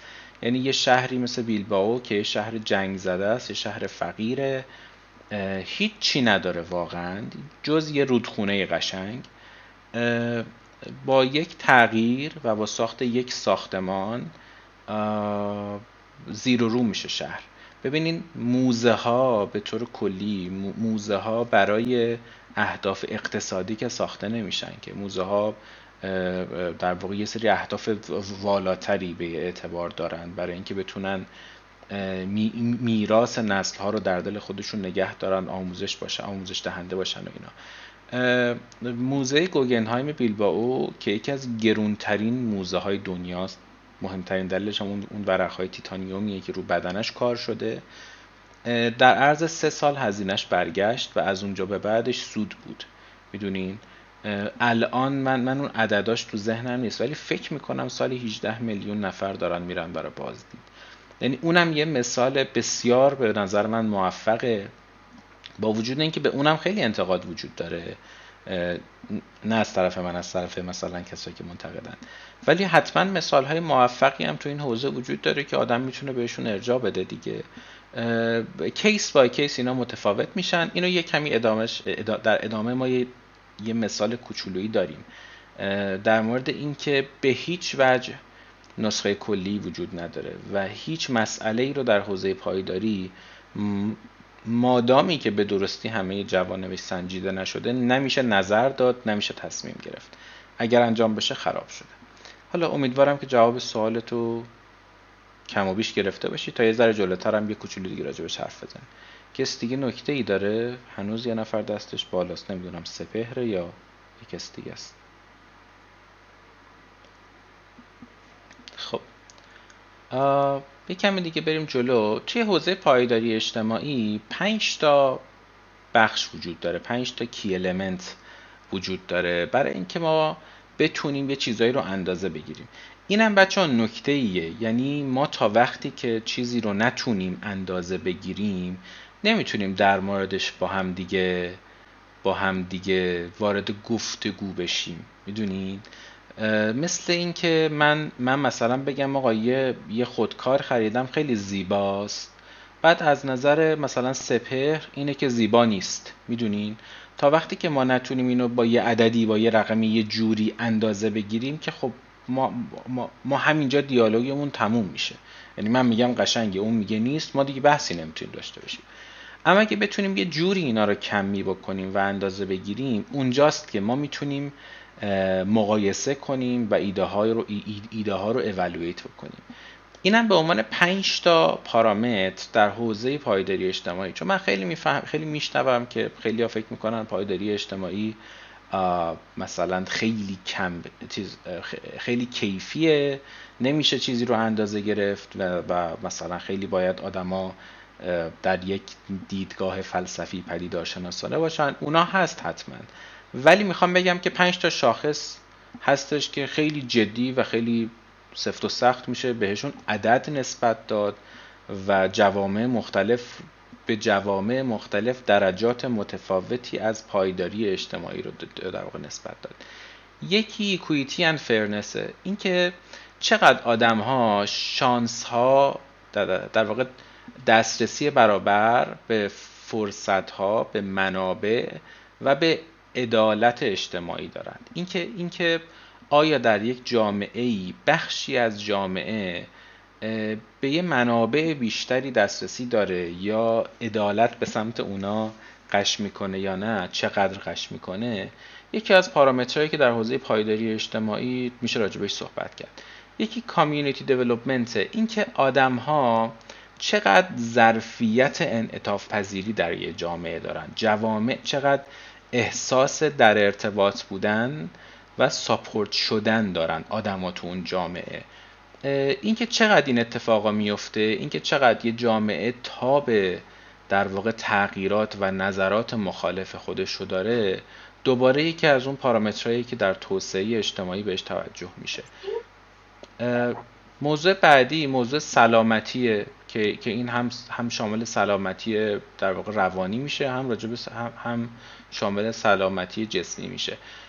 این هم خیلی مهمه، اینکه آدم‌ها به طور میانگین مثلا چند سال عمر میکنن، وقتی مریض میشن طول دور درمانشون چقدره. اینا بچه‌ها پارامترهاییه که سالهاست در دنیا راجبش مطالعه میشه. مثلا اینکه یک کسی با یه بیماری چند درصد از درآمد سالانش رو بابت اون بیماری هزینه میکنه، اگر فرض بگیریم سالی یک بار مریض میشه، این یه شاخصه که هر چقدر کمتر باشه، هر چقدر تعداد دفعاتش کمتر باشه، یعنی اینکه جامعه از این جنبه از حیث سلامتی چه جسمی چه روانی شرایط بهتری داره. آمارای افسردگی روشن‌ترین و مشخص‌ترین، آمار خودکشی در واقع مشخص‌ترین شاخصه تو این حوزه. شاخص‌های پیچیده‌تری هم مثل اون چیزی که گفتم وجود داره. موضوع بعدی آموزشه، اینکه آدم‌ها چقدر دسترسی دارن به آموزش، اینکه یه کسی از زمانی که اراده میکنه یه چیزی رو یاد بگیره چه سهمی از سبد هزینه هاشه، چقدر زمان طول میکشه تا اون حوزه رو در اون حوزه کسی رو پیدا بکنه، چقدر امکانش رو داره. اینم شاخصیه که توی پایداری اجتماعی راجع بهش صحبت میشه. و موضوع پنجم هم cultural diversityه. اینکه چقدر در یک جامعه تنوع وجود داره، تنوع اندیشه و فکر وجود داره، چقدر جامعه توان پذیرش اینو داره که آدم‌هایی از دیدگاه‌های مختلف در حوزه‌های مختلف، از فرهنگ گرفته تا چیزای دیگه، میتونن توی اون جامعه حضور داشته باشن و به واسطه اون تفاوتشون ناعدالتی رو احساس نکنن. این 5 تا مهمترین موضوعاتی هستند که تو حوزه پایداری اجتماعی وجود داره. اینکه کدوماش رو چقدر میشه با طراحی در بیلت انوایرمنت در بیلت انوایرمنت کم و زیاد کرد، موضوعیه که باز میشه راجبش گفتگو کرد. ولی همواره ما احتمالاً باید حواسمون باشه که این 5 تا واقعاً شاخص‌هایی هستند، در واقع به تعبیر درسته المنت هایی هستند که میشه با میجرمنت های مختلف، با شاخص های مختلف عددی اندازه‌شون گرفت و با هم در کشورهای مختلف، در جوامع مختلف با هم مقایسه‌شون کرد. یکی از مهمترین ویژگی هایی که تو جامعه پایدار وجود داره اینه که به شکل ساختاری، به شکل سازمان یافته، موانعی بر سر راه یه چیزهایی نباشه. مثلا به شکل ساختاری موانعی در مسیر سلامتی آدما وجود نداشته باشه. صدام هست دوستان؟ یا برای اون دوستمون رفت؟ اوکی. مرسی. اوکی. اگر ما در یک جامعه‌ای هستیم که به شکل سازمان یافته سلامتی آدم‌ها مورد تهدیده، کسی میتونه مثال بزنه؟ یعنی آدما نمیتونن راجبش تصمیم بگیرن یا نظری بدن در حالی که سلامتیشون داره تهدید میشه. مثل چی؟ مثل آلودگی هوا، مثل آلودگی آب. یعنی من نمیتونم براش کاری بکنم یا نقش من خیلی کمه، اما به شکل سازمان یافته ای داره به سلامتی من آسیب میرسه. به شکل سازمان یافته ای میزان اثرگذاری من تو جامعه کم میشه. یعنی اگر من یه آدم دگراندیشم، یا اگر من یه گرایش فکری یا هر جور گرایش خاصی دارم، اثرگذاری من تو جامعه تحت تاثیر قرار میگیره. اینم جزء اون موانعی که تو مسیر جامعه پایدار وجود داره. رقابت، این که در یک جامعه رقابت‌های سالم، رقابت‌های برابر وجود نداشته باشه، اینم جزء اون موضوعاتیه که به شدت میتونه از شاخص‌های پایداری اجتماعی کم بکنه.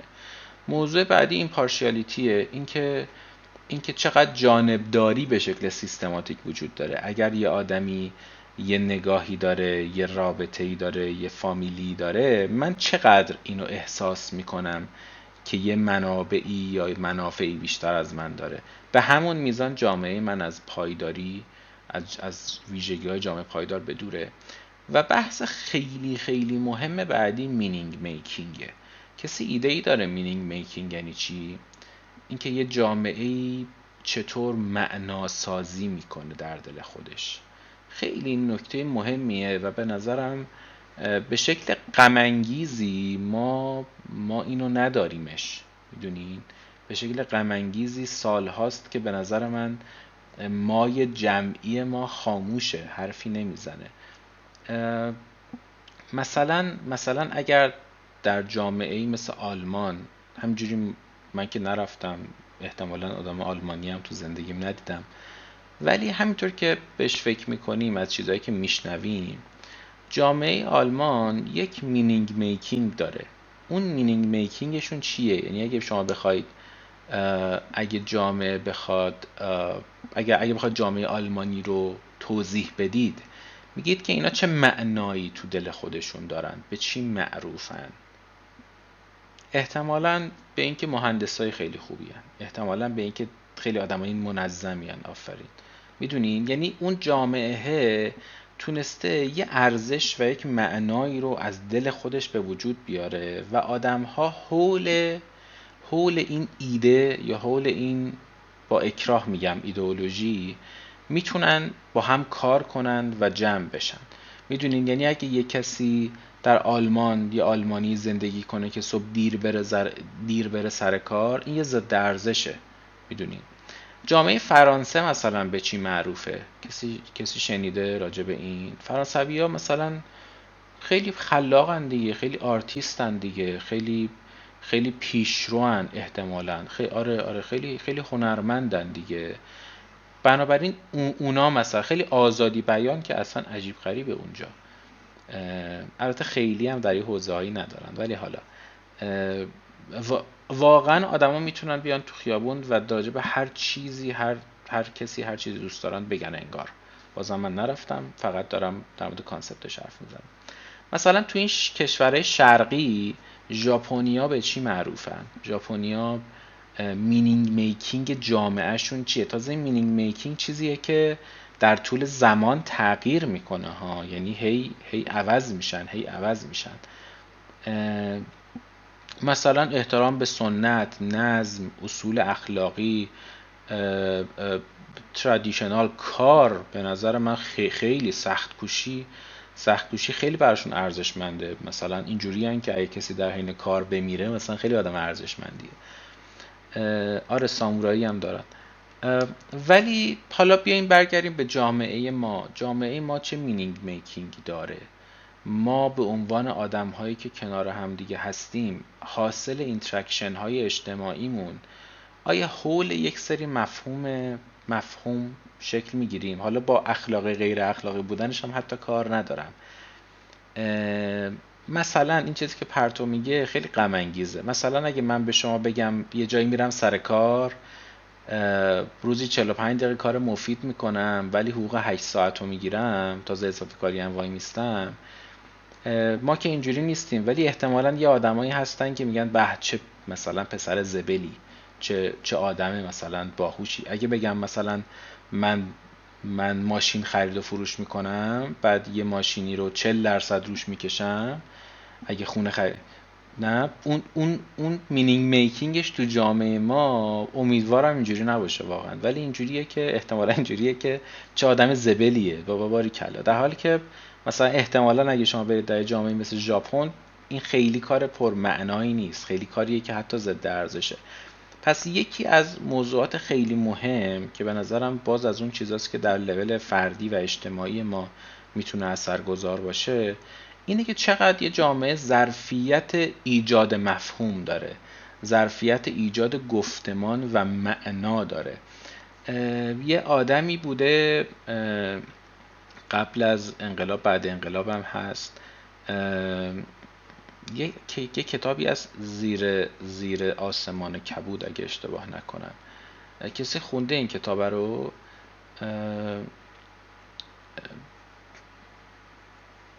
زیر سقف کبود یا زیر آسمان کبود یادم نیست. در ایران پیش از انقلاب یک نقد بسیار بنیادین و بسیار اساسی و بسیار بجا از جامعه غرب داره. خب یعنی به شکل باور نکردنی بنیادهای اندیشه غرب و زیر سوال میبره.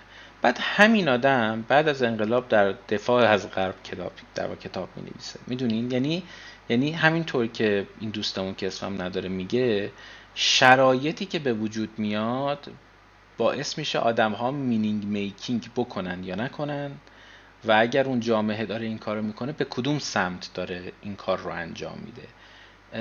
فقط در حد کانسپت بدونیم. ما الان نمیخوایم چیزی رو نقد کنیم، نه چیزی، ما فقط داریم یه سری کانسپت رو با هم مرور میکنیم. اینکه اگر یک فضایی رو داریم طراحی میکنیم که کامیونیتی انگیجمنت توش جدیه، یک فضای اجتماعیه، یکی از اون چیزایی که احتمالاً میتونیم با طراحیمون به شکل‌های مختلف ایجادش بکنیم مینینگ میکینگه. مثلا اگر من یک محیط شهری دارم که توش بچه‌های کوچیک با سالمندان میتونن ارتباط داشته باشن، بازی بکنن تو محیط بیرون، و آدم بزرگا بدون اینکه مزاحمشون بشن بتونن اینا رو بهشون نظارت داشته باشن، یه مینینگ میکینگی دارم درست میکنم از اهمیت شادی در کودکی آدما، از اینکه چقدر این آدما مهمه که تو این جامعه بهشون توجه بشه. در این حال اگه یه فضایی درست کنم که این بچه‌هایی که میدوئن و بازی میکنن همش تو حلق آدمای بی‌حوصله باشن، دوباره نقطه مقابل اینو دارم ایجاد میکنم دیگه. یعنی آدما در ذهن خودشون اینجوریان که این بچه‌ها چقدر سر صدا میکنن، چرا دست و پاش اینا رو مثلا کسی نمیبنده. اما این شکلی اگه نگاه کنیم میبینیم که ما به عنوان معمار یا طراح چقدر میتونیم توی این ماجرا موثر باشیم. بنابراین همونطور که قبلا گفتم، در نهایت همه حوزه‌های پایداری موضوع اجتماعی هستند. یعنی اگر شما در یک محیط آلوده زندگی میکنی، اگر در یک جامعه فقیر زندگی میکنی، اگر در یک محیطی هستی که هزینه‌های زندگیت با درآمدت نمیخونه، مستقیما اینا در حوزه پایداری اجتماعی تعریف میشه و این هم جزو اون موضوعاتیه که خیلی مهمه و به نظرم باید بهش توجه کنیم. بریم سراغ آخرین تاپیک، موضوع پایداری محیطی. پایداری محیطی سنترال کانسپت ساستینبیلیتیه. چرا اینجوریه؟ به دو دلیل. یکی این که کانتکسته، یعنی همه کارهای دیگه که ما میکنیم در بستر محیط داره اتفاق میفته، و دیگری این که الان بیشتر از همه داره به ما درد میاره. میدونین از 1960 شروع شد، ولی 1960 به یه دلایلی که میشه راجبش حرف زد، موضوع آلودگی دیگه توش جدی شد. یعنی حتی موضوع مصرف انرژی خیلی هنوز براشون مهم نبوده به خاطر اینکه یه راههایی بوده، ولی وقتی آلودگی درست میشه دیگه آلودگی باعث میشه که آدما بیان به این موضوع به یه شکل دیگه ای نگاه کنن. این موضوع پایداری محیطی چند تا جزء داره. یکی نچرال اکوسیستمه، یکی نچرال ریسورسه و یکی هم هیومن انوایرمنت، یعنی ارتباطی که بین اکوسیستم های طبیعی و انسانی وجود داره میشه همه آنچه که در کاتگوری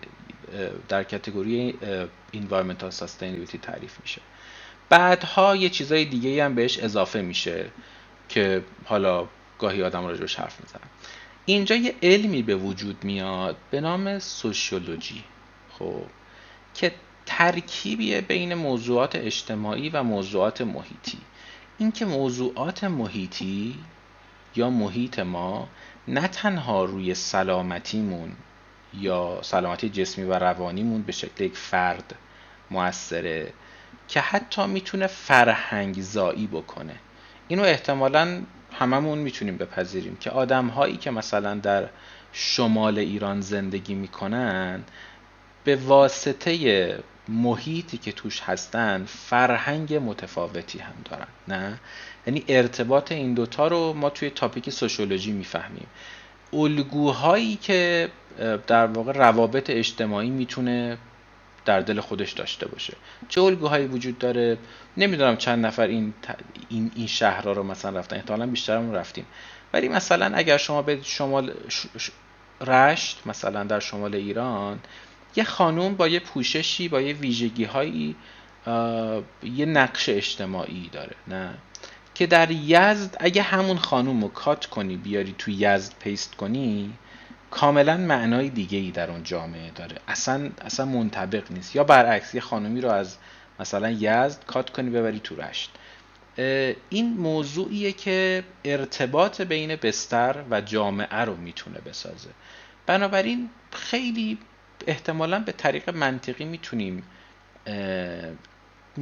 به این برسیم که قوانین یا موضوع قانونگذاری احتمالاً نمیتونه در یک پهنه متفاوت اقلیمی فرهنگی یک معنا یا یک خط قرمز رو تعریف کنه، به خاطر اینکه هر کدوم از اینا شرایط خاص خودشونو دارن.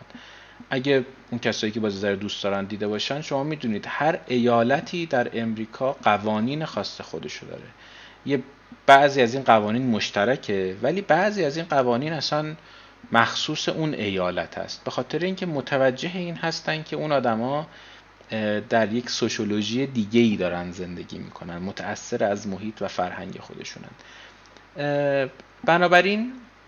بنابراین اون جنبه‌های فرهنگی که هر روز در زندگی ما وجود داره اما از محیط ما تأثیر میپذیره، در کاتگوری سوشولوژیه که بسیار هم موضوع مهمیه.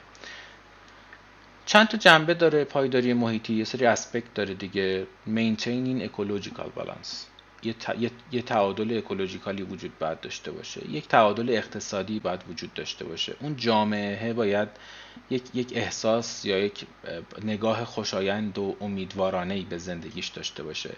اون محیط باید محیط سالمی باشه، منابعش هم باید به درستی مدیریت بشه. تنوع بسیار موضوع مهمیه و توجه به موضوعات در واقع تغییر اقلیمی. تو اینا باز به نظرم موضوع تنوع رو ما کمتر بهش پرداختیم. هیچ چیزی، هیچ ساختار پایداری وجود نداره جز این که متنوع باشه و هر قدر متنوع تر پایدارتر. مثل یه اقتصاد تک محصولی، اگر شما یه آدمی هستید، یه کشوری هستید که فقط یه محصول دارید، اقتصاد به مراتب شکننده تری دارید نسبت به کشوری که 2 تا محصول داره، نسبت به کشوری که 50 تا محصول داره. اگر من و شما آدمی هستیم که مثلا یک منبع درآمد داریم، بسیار زندگی اقتصادیمون شکننده تره به نسبت آدمی که 2 تا یا چند تا منبع داره. و این در جامعه هم وجود داره. یعنی اگر ما در جامعه‌ای هستیم که هممون مثل هم داریم فکر میکنیم، به شدت جامعه شکننده تری خواهیم داشت در مقابل جامعه‌ای که آدم‌ها به شکل‌های متفاوتی فکر میکنند. یکی از اتفاقاتی که نتیجه در واقع عامل رنسانس شد همین بود. این بود که به دلیل حالا ساختارهای مختلفی که وجود داشت تو کلیسا و دادگاه فلان و اینا، آدما بیشترشون یه جور فکر میکردن و وقتی اون یه جور فکر کردنه لاجرم در طول تاریخ به یه دلیلی زیر سوال رفت، جامعه دچار فروپاشی شد. یعنی جامعه تاب اون تغییر رو نداشت و ما امروز یه کلام میگیم رنسانس، چه پدیده جذابی، چه پدیده نوزایی فلان و اینا، ولی میدونیم که نزدیک به 400 سال طول کشید و شاید به اندازه کل تاریخ بشریت اونجا آدم کشته شد. یعنی بهای اون فروپاشی اجتماعی چیزی بود که اگر یک جامعه متکثر و متنوعی اونجا وجود می داشت، به مراتب راحت تر تحملش میکرد.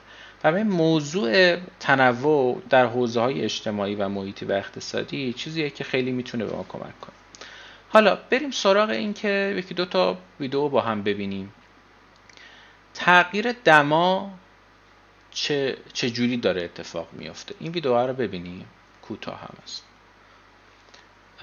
از سال 1960-70 که آغاز جریانات گرم شدن زمین و ایجاد آنورمالی های متفاوت بود، یه ساختار دمایی وجود داره دیگه که این آنورمالی ها کجاهای دنیا و به چه میزانی دارن اتفاق میفتن.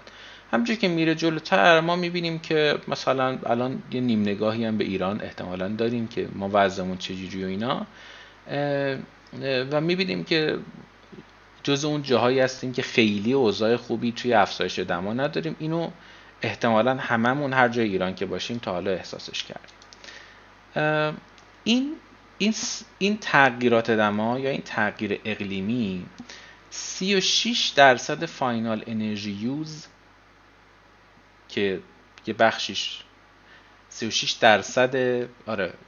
مصرف انرژی که داره باعث تغییر دما میشه در بیلت انوایرمنت اتفاق میفته. یعنی ما به عنوان معمار و عنوان شهرساز و عنوان طراح مستقیما 1/3 این سهم رو به عهده داریم. غیر مستقیم هم به عهده داریم. کسی میدونه چجوری؟ مستقیم یعنی چی؟ یعنی اینکه وقتی ساختمون میسازیم از مصالح با کربن فوتپرینت بالایی استفاده میکنیم، از مصالحی که مناسب نیست، از ساختار نامناسبی استفاده میکنیم، ساختمان‌هایی با حداقل مصرف انرژی نمیسازیم. اما این یه شکل غیر مستقیمی هم داره دیگه، نه؟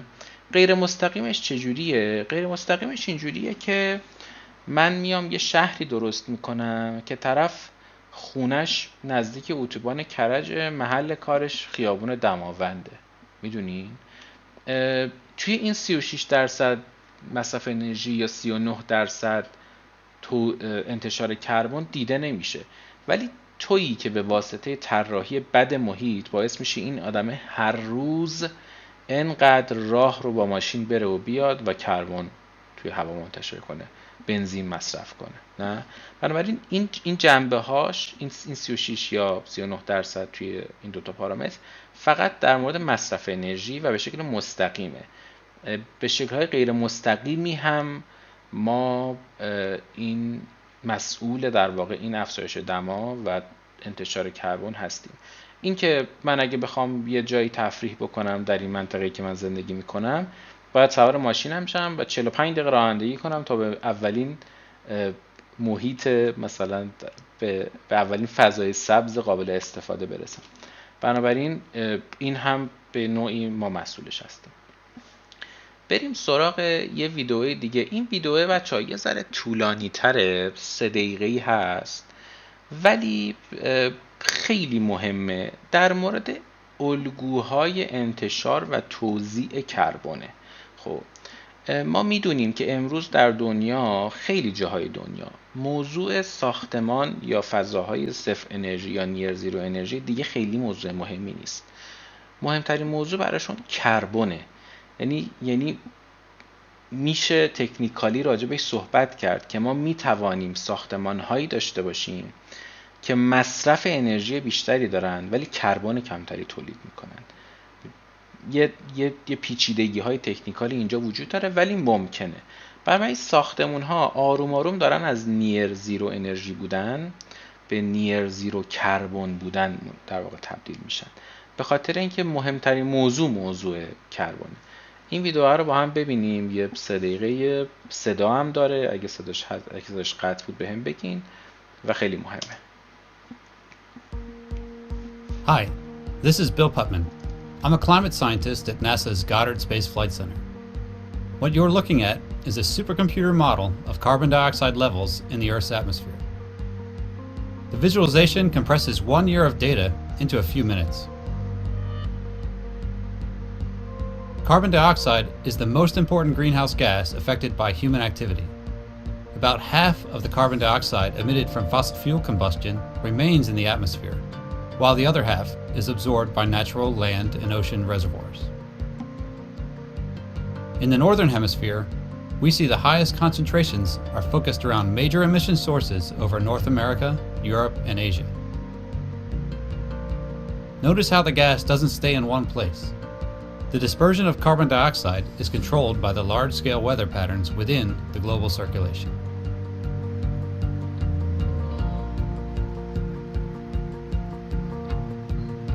During spring and summer in the Northern Hemisphere, plants absorb a substantial amount of carbon dioxide through photosynthesis, thus removing some of the gas from the atmosphere.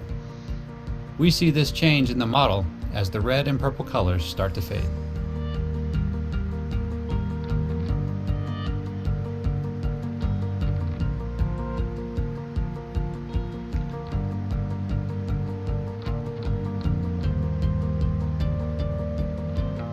Meanwhile, in the Southern Hemisphere, we see the release of another pollutant, carbon monoxide.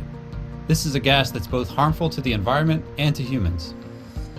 During the summer months, plumes of carbon monoxide stream from fires in Africa, South America, and Australia, contributing to high concentrations in the atmosphere.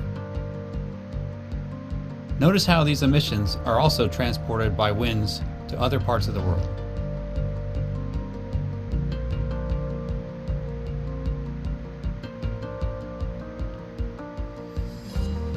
As summer transitions to fall and plant photosynthesis decreases, carbon dioxide begins to accumulate in the atmosphere. Although this change is expected, we're seeing higher concentrations of carbon dioxide accumulate in the atmosphere each year. This is contributing to the long-term trend of rising global temperatures.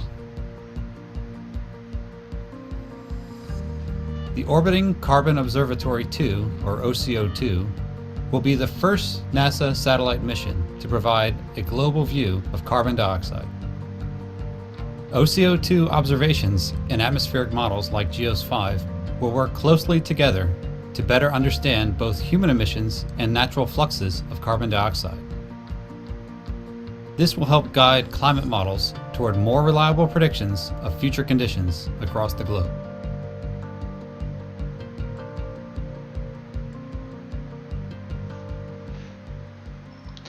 خب واضح بود که داره راجع به چی صحبت میکنه.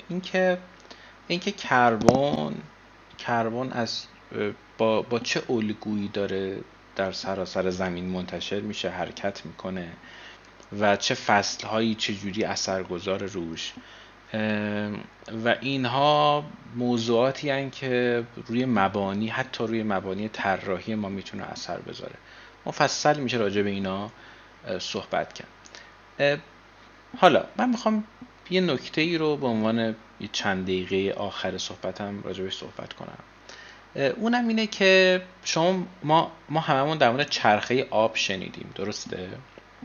اینکه یه میزان آبی ثابت وجود داره در کره زمین و این در یک چرخه هی داره تغییر میکنه و آنچه که ما در مورد کم آبی داریم صحبت میکنیم اینه که اون بخشی از این چرخه که قابل استفاده است در حوزه در مورد انسان ها، یعنی آدم ها میتونن ازش استفاده بکنن، اون سهمش داره کاهش پیدا میکنه. قبوله؟ یعنی میزان آب که ثابته که نه. در مورد کربن هم بچه ها همین وجود داره، یعنی مقدار کربن که در این جهان ثابته.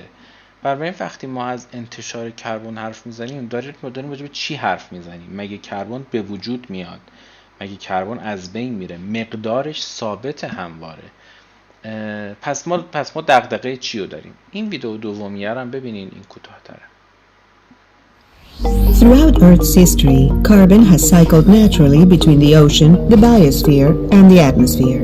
This continual cycle regulates the amount of carbon dioxide in the atmosphere. CO2 and other greenhouse gases mix easily into the global atmosphere and act as a kind of blanket to trap some of the radiation reflected from the Earth's surface. This greenhouse effect keeps the planet much warmer than it would otherwise be, allowing for life on Earth to flourish. For the past few 100,000 years, the natural carbon cycle has been in balance, keeping the concentration of atmospheric CO2 more or less constant. But with the Industrial Revolution, humans began to dig up and burn huge amounts of fossil fuels. This long-buried carbon that would have taken millions of years to enter the atmosphere is now being suddenly released in a geological instant. Together with deforestation, this has upset the natural balance of the carbon cycle. Over the past 150 years, the concentration of atmospheric CO2 has risen from 270 to 400 parts per million. The higher this concentration gets, the greater the greenhouse effect becomes. As a result, the planet is warming, and the Earth's surface and the ocean are heating up. This is already causing our climate to change. Unless we rapidly reduce our carbon emissions, we risk seeing more extreme weather events and other dangerous impacts in the years to come.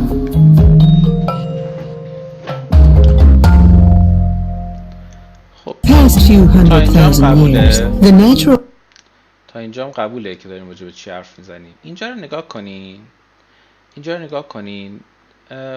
مقدار کربن که ثابته همونطور که گفتم، ولی مسئله اینجاست که سهمی که داره در سبدهای مختلفی اینجا ایجاد میکنه، این سهم متفاوتی شده. یعنی قبلا بذارید روی اسلاید بعدی یک چیزی رو قبلا این یه دونه پن داشت. قبلا در دنیایی مثلا قبل از 1700 میلادی شما یه بخشی داشتی روی زمین، یه بخشی داشتی زیر زمین. یه سری موجود اینجا زندگی میکردن، درخت و آدم و دایناسور و اینا، که ما همه مثلا این بخش زیادی از زندگیمون رو به کربن وابسته ایم. اینا میمردن میرفتن زیر زمین و میشدن نفت و گاز و اینا. بعد حالا مثلا یه گیاه دیگه که میخواست رشد کنه یه کمی از این کربونه میومد توی مثلا زیستش و دوباره این چرخه ادامه داشت. از یه سالی به بعد ما اومدیم از این منابع به شکل مستقیم انرژی گرفتیم و اینو منتشر کردیم. در واقع این سه تا سبد اصلی که یکی اتمسفره، ببخشید که با موس می نویسم اینجوریه، یکی سوختای فسیلیه و یکی توده های زیستیه، زیست گیاهی و جانوری. این سه تا سبد که الان هم وجود دارن در یک تعادلی میلیون ها سال زندگی کردن. حالا ما داریم در یک ساختار نامتعادل اینا رو میاریم بیرون و رها میکنیم تو اتمسفر. بنابراین کربنی تولید نمیشه، کربنی مثلا از بین نمیره. فقط داستان اینجاست که ما داریم این چرخه رو خیلی خیلی دور تندی روش گذاشتیم. یعنی با سرعتی که داریم این رو توی جو منتشر میکنیم با همون سرعت کربن رو دوباره نمیگیریم بفرستیم زیر زمین. یه پژوهشی شده بود برای من خیلی عجیب بود. اونم این بودش که اگر همین الان انسان دیگه سوخت فسیلی استفاده نکنه، یعنی همین الان بریم در همه چای نفت رو ببندیم، همه تجهیزاتی که با سوخت فسیلی همه اینا رو تعطیل کنیم، برای اینکه کربن اتمسفر برگرده به سال 1700 میلادی به نظرتون چند سال نیازه که این کربونه بیاد توی توده های زیستی و بعد اینا بمیرن برن زیر زمین و بعد بیان بالا؟ به نظرتون چند سال نیازه برای اینکه ما برگردیم به وضعیت 300 سال پیش؟ واضحه مسئله چیه؟ مسئله اینجاست که کربنی که در اتمسفره باید برگرده بره همون جایی که بود، زیر زمین، در سوختها، در زیست توده ها. و به نظرتون چند سال طول میکشه؟ کسی ایده ای داره؟ خیلی 300 سال دیگه چی؟ خیلی هم گشتم دنبال مقالش ولی پیداش نکردم دوباره. اینو من برای پایان نامم رفته بودم دنبالش و یه چیز عجیبی بود بچه. 300ش درسته از سپهر و میلیون سالش هم از نسیم درسته. 300 میلیون سال طول میکشه. 300 میلیون سال طول میکشه که ما همین الان برگردیم به وضعیت 300 سال پیش و این خیلی عدد عجیب و غریبیه. یعنی هر میزانی، هر یه لیتری که از این به بعد با ماشینتون میدید بیرون هی کنترل، هر یه لیتر بنزینی که ما داریم استفاده میکنیم قشنگ 10 100 سال داریم به زمان بازگشتش اضافه میکنیم. خیلی داستان جدی تر از این حرف هست و برای همینم هست که الان دنیا انقدر به شکل عجیب، به شکل دستپاچه‌ای به نظر من داره روی این حوزه ها کار پژوهشی میکنه. حالا بیایم سراغ این که ما در بیلت انوایرمنت چی کار میکنیم، ما چه تأثیری داریم به طور خاص در مورد مصرف انرژی یا ساخت، در مصرف انرژی که در دوره ساخت ما داریم. این یه دیاگرام خیلی هم دیاگرام خوبیه، خیلی هم من در موردش حرف زدم جاهای مختلف، از یه مقاله سال 2022 برداشتم. اونم اینه که ما باید رودمپ بیلت انوایرمنت و تاثیرپذیریش از محیط و مصرف انرژی رو بشناسیم. یعنی باید بدونیم که در مقیاس یه دونه ساختمون چه پارامترهایی مؤثره. مثلا هندسه ساختمان مؤثره، متریال ها، فانکشن ها، سیستم های اچوک، تجهیزات مختلفی که مصرف میشن، تجهیزات مختلفی که مصرف انرژی تو ساختمون دارن، مثلا این کامپیوتری که داریم، تراکم آدما، رفتار آدما، دونه دونه اینا موضوعاتیه که داره روی مصرف انرژی ساختمون ها به طور خاص و بیلت انوایرمنت به طور عام تاثیر میذاره. بنابراین و از این به بعد که دارید طراحی میکنید، وقتی که یه ویلا طراحی میکنید بدونید هر یه دونه خطی که داریم میکشیم داره مستقیم روی فیزیکال فرم اثر میذاره. و خیلی باید هوشمندانه تر از این حرفا بشه. از اون طرف در مقیاس شهری هم اینا مهمه، یعنی یه موضوعی داریم به نام اربن لیوت یا اربن فرم، اینکه فارغ از اینکه ساختمون‌ها و اجزایش چه شکلیه، روابط بین اینا چجوریه. اصلا یه تاپیکی داریم به نام اربن فرم که شامل 3 بخشه، میگه ساختمان‌ها، فضاهای سبز عمومی و مسیرهای دسترسی. این 3 بخش مهم هندسه‌ای شهرن. بنابراین پارامترهای مختلفی دوباره اینجا وجود داره و همه اینا و کل چیز دیگه‌ای که میشه راجبش حرف زد موضوعاتیه که هر وقت ما میخوایم هر چیزی رو ایندور یا آوتدور طراحی بکنیم باید حواسمون بهش باشه. خیلی دیاگرام خوبیه به نظرم، یه سرچی بکنید راجبش، کلی میشه ایده گرفت برای پژوهش، برای پایان نامه و ایده های درست و فکر شده و حساب شده از پارامترهای مثلا اقتصادی توش وجود داره تا موضوعاتی مثل خورده اقلیم ها و چیزایی از این قبیل. حالا این چیزی که من یه کمی احتمالاً بیشتر بهش شناخته میشم و اینجاست، یعنی تحلیل انرژی ساختمون. توی این ساختار ما باید بفهمیم کجاست. یعنی احتمالاً یکی از اون نزدیکترین موضوعات در دسترس ترین حوزه های اثرگذاری ما به عنوان طراح مصرف انرژی ساختمونمونه. یعنی احتمالاً من و شما نمیتونیم راجع به این که این خیابون رو این وری بکشن یا اون وری بکشن اظهار نظر کنیم. احتمالاً من و شما نمیتونیم راجع به هندسه شهر یا سیاست گذاری یا چیزایی از این قبیل خیلی موثر باشیم. اما در مورد اون ساختمونی که داریم طراحی میکنیم، اون محیطی که طراحی میکنیم و یا تو فرایند طراحیش هستیم که میتونیم اثرگذار باشیم.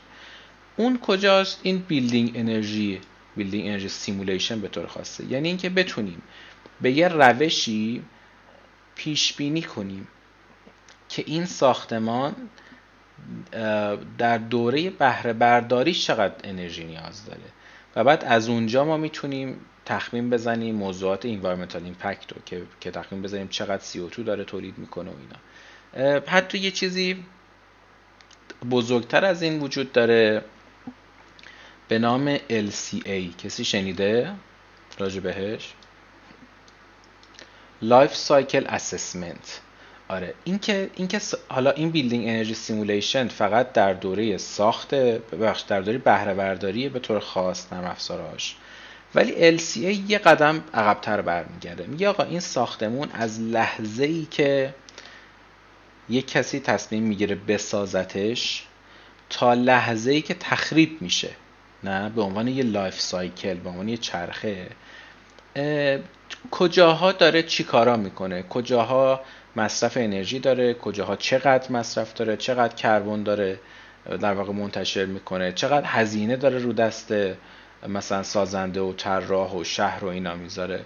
بنابراین اگر بخوایم به عنوان یه موضوعی که برامون یه کمی اچیویبل تره، یه کمی راحت‌تر میتونیم بهش نزدیک بشیم، یه حوزه‌ای رو انتخاب کنیم، به نظر من این حوزه‌ایه که در دسترس دیگه. یعنی ما میتونیم در مقیاس کار ماست، ما زورمون میرسه که یه چیزایی رو توش عوض کنیم. این هم کربن امیشن تو ایران خیلی نمودار غم انگیزیه دوباره. یعنی این توصیه بچه‌ها میانگین کربن امیشن در دنیا که میبینید از مثلا 2017 اینا نزولی شده. خب یعنی دنیا میانگینش رو داره سعی میکنه کاهش بده. اینم تو ایرانه، نه اینم تو ایرانه و خیلی غم انگیزه که ما اگه همین فرمون رو بخوایم پیش بریم تا سال 2050 به ازای هر یه دونه آدم نزدیک 12 تن کربن دی اکسید تولید میکنیم. ما الان اینجاییم، خب یعنی همه بلاهایی که سرمون داره میاد 8.5 تنه به ازای هر آدم. این اگه بشه 12 تن، میدونید یه قاعده‌ای بهش میخوره، لوگاریتمی رشد میکنه. یعنی اینجوری نیستش که مثلا هر 1 تن افزایش تولید کربن 1 درجه دمای هوا رو افزایش بده. این شکلیه. یعنی از یه جایی به بعد تصاعدی افزایش پیدا میکنه و این خیلی موضوع ترسناکیه. اگر که به نت زیرو 2050 متعهد می بودیم به این وری می رفتیم و اگر به نت زیرو 2080 متعهد می بودیم این وری می رفتیم. این که اینا چی ان نت زیرو 2050 2080 اینا یه سری داکیومنتن که مثلا میتونید یه سرچی بکنین و یه کمی راجبش بخونین که یه سری قاعده های خیلی وقتا نچندان پیچیده هم داره، مثل یه چیزایی شبیه این که آقا هر ساختمونی که ساخته میشه باید مدارک مصرف انرژی داشته باشه، باید لایف سایکل اسسمنت داشته باشه، داکیومنت داشته باشه، تخریب اینا باید شرکت هایی در واقع تخریبشون بکنن که حرفه‌ای ان، شرکت هایی بسازن که حرفه‌ای ان، متریال ها باید شناسنامه داشته باشن و موضوعاتی از این قبیل. یه دونه مثال هم میخوام براتون بزنم در مورد اینکه خب همه اینا رو ما گفتیم ولی پس چرا انجام نمیشه؟ یعنی اگه به این راحتی هست که الان ما توی یه ساعت این راجبش حرف زدیم، پس چرا کسی این کارا رو نمیکنه؟ پس چرا موضوع داره این شکلی پیش میره؟ داستان اینجاست که همونطور که گفتم همه این ساختار به هم وصله. یعنی شما یه اکوسیستم بیمار دارید که هر جایی شد دست میزنی داد 10 نفر در میاد، خب داد 10 تا جای دیگه در میاد و موضوع اصلی این نیست که ما نمیدونیم چی کار بکنیم. خیلی وقتا جدا از اون موضوعات منفعت طلبانه، خیلی وقتا اینه که ما اصلا نمیدونیم از کجا باید وارد چیم، ما نمیدونیم از کجا باید شروع بکنیم. مثل اینایی که بهشون یه حرفی میزنیم میگه حالا همه چیزای مملکت درسته، تو دقیقاً از این نقطه باید شروعش کنی. حالا نمیخوام بگم حرف غلطی یا درستیه، ولی این ساختار به شکل کلانش هم وجود داره. یعنی در یک ساختار بیمار این که شما تصمیم بگیری از کجا باید شروع کنی به ایجاد تغییر، حتی از خود تغییرها هم گاهی مهمتره. مثلا فکر کنید که اینجا یه شهره و این شهره داره شروع میکنه به توسعه پیدا کردن به دلایل مختلفی. وقتی که جمعیت متمرکز شد، بلند مرتبه شد، برای تأمین نیازهاش باید از منابع محیط استفاده کنه. یعنی مثلا تهران یه شهری بوده که 2 میلیون آدم داشته و این یه مقدار آبی که نیاز داشته رو خودش از مسیر بارندگی داشته تامین میکرده. وقتی الان میشه 11 میلیون آدم، خب اون میزان بارندگیه که کم شده، زیادم نشده که، بنابراین ناچاره که از محیط اطرافش منابع رو بیاره، انرژی بیاره، سوخت بیاره، غذا بیاره، آب بیاره. و اتفاقی که میفته اینه که محیط اطرافش داره فقیرتر میشه. نه؟ یعنی دیگه اگه مثلا اوس جعفر اینجا بوده، مش جعفر البته اسمش، کشاورزی میکرده، دیگه زمینش خشک شده، دیگه کاری نمیتونه بکنه.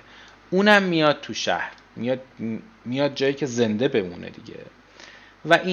و همینجا یه سیکل باطل درست میشه. یعنی آدما میان تو شهر، منابع بیشتری نیاز دارن، شهر بیشتر از محیطش مصرف میکنه، بنابراین محیط رو فقیرتر میکنه، بنابراین آدمای بیشتری دوباره میان تو شهر.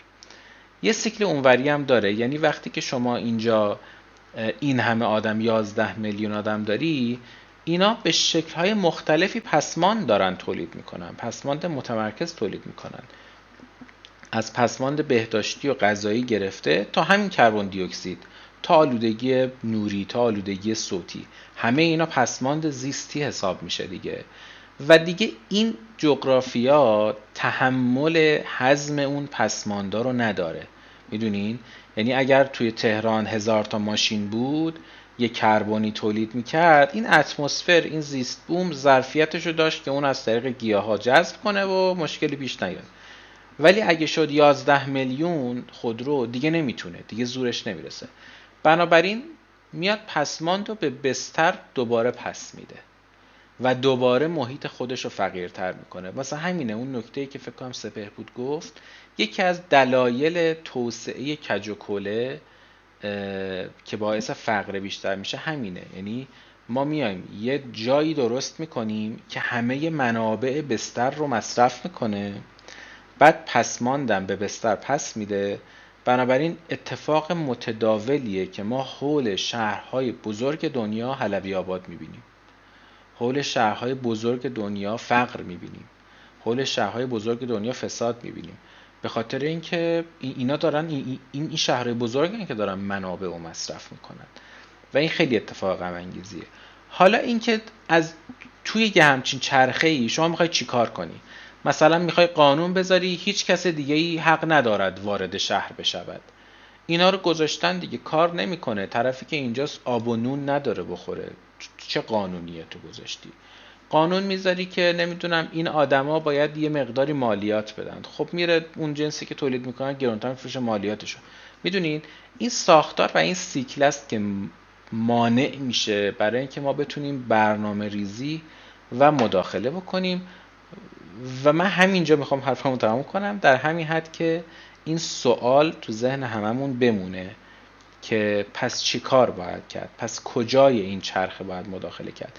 اینم بگم راه حلش هم بچه ها همینه، اینه که ما این چرخه رو خیلی خوب و دقیق بشناسیم، ساختارش رو بشناسیم، اون چرخه معیوبه رو بفهمیم و بعد با ملاحظات زیست محیطی، با ملاحظات اجتماعی و با ملاحظات اقتصادی توش مداخله کنیم. یعنی بدونیم که از کجای این چرخه باید شروع کنیم که کمترین داد از آدما در بیاد.